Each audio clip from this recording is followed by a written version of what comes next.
Hello everyone, continuing with the group 13 elements.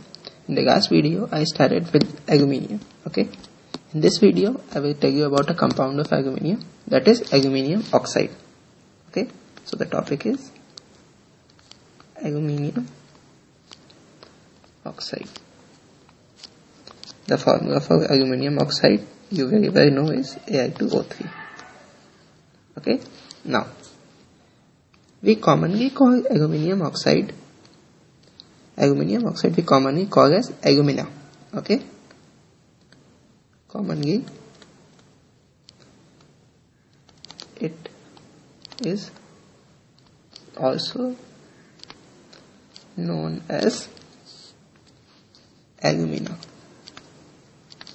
Okay, now aluminium oxide Al2O3 naturally occurs in the form of bauxite and corundum. Okay, Al2O3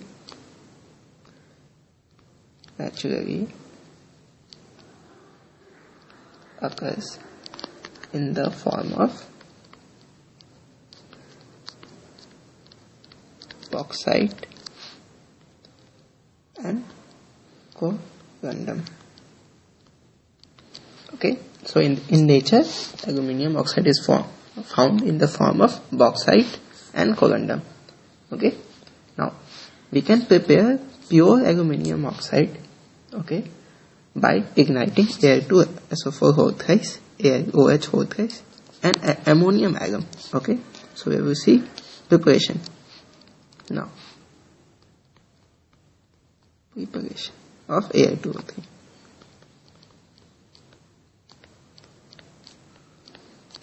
Okay, now pure Al2O3 is obtained by igniting, that is heating Al2SO4 whole thrice, AlOH whole thrice, or ammonium alum. Okay, we would see the reaction of all these just after I finish this. Okay, now when we ignite Al2SO4 whole thrice, when we heat Al2SO4 whole thrice, what happens is that alumina is formed, okay, and SO3 is liberated. Okay, so we get 3SO3. Okay, now when we heat AlOH whole thrice, okay, what we get is Al2O3 plus, in this case, water in the form of steam is generated. Okay, balancing this we get 3H2 and 2AlOH3. Now you can see a trend out here. The trend which you may see is, okay, a small trend is here it is SO4 and here it is SO3. Similarly here it is OH and here it is H2O. Okay, so basically SO4 got converted into SO3 and H2O got converted into water, and rest oxygen went with Al2O3. Okay, so similarly when you will heat ammonium alum, the formula for ammonium alum is NH4 whole 2 SO4 dot Al2SO4 whole thrice dot 24 H2O. What you will get is, this is when heated. So again you may think that which gas would be generated by NH4. NH4 would you would think rightly that it would generate ammonia. Okay, the only thing to remember in this case that SO4 in this case would give SO2 and not SO3. Okay, you need to remember this, that in this case SO2 is generated instead of SO3. Okay, this is important. And again H2O will give what? Since it is water of hydration, H2O would be repeated again. So the final product would be alumina plus NH3 plus SO2 plus H2O. Okay, balancing this, you will get 2 ammonia over here, 4 SO2 over here, 25 H2O over here. Okay, so this is how you get pure alumina. Okay, now the properties. You would see the properties of alumina.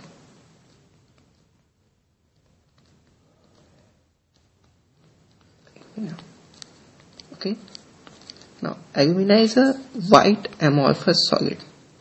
Okay, it is white and amorphous. Okay, its crystalline form is, it exists in crystalline form in the form of corundum. Okay, exists in crystalline form as corundum. Okay,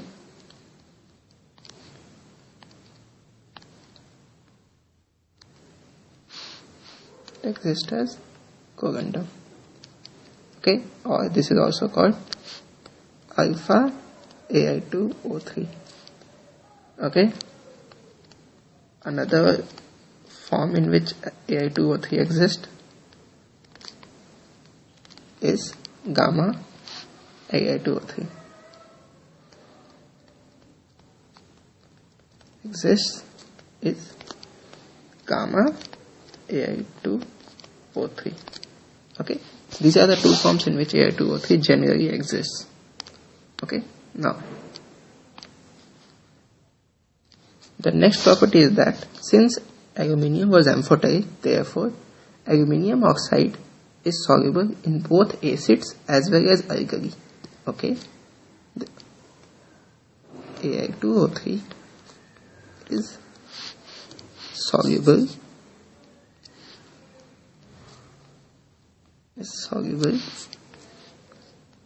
in both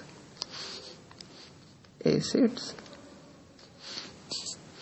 and alkalis. Okay, so Ai2O3 is soluble in both acids and alkalis, thus showing its amphoteric nature. Thus showing its amphoteric nature.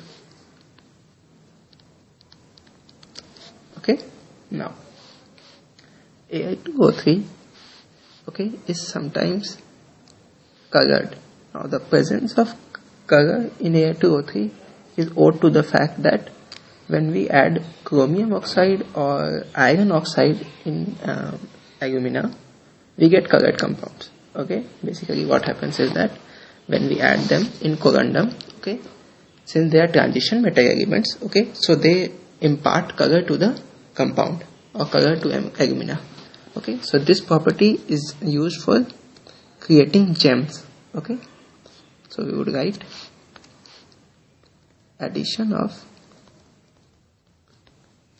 Cr2O3, that is chromium oxide, and iron oxide makes alumina colored. Okay,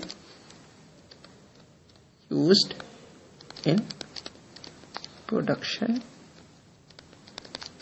of artificial gems. Okay, so what happens is that when you add chromium oxide or iron oxide in alumina, that is, this you will add it in crystalline form. Here the alumina is corundum. Okay, so when you will add chromium oxide or iron oxide in corundum, okay, you will get colored. You will get a colored compound. Okay, this would help in creating gems. Okay, some of the examples of gems are, which we get is, you would be quite familiar with the gem like topaz, topaz is yellow due to presence of Fe3 plus ions. Okay. Similarly, the sapphire. You must also have heard of this sapphire gem. This is again, this is in blue in color. This is again due to presence of Fe2 plus ions. Okay, which we add in alumina. Okay. Another you may have heard of emerald. Now emerald is colored due to presence of chromium 3 plus ion. Okay, this is green in color. This is due to presence of chromium 3 plus. Okay, so basically the fact is that when you add chromium and iron oxide in alumina, you get colored compounds. Okay, and these are helped in creating gems. Okay, so this is all about alumina.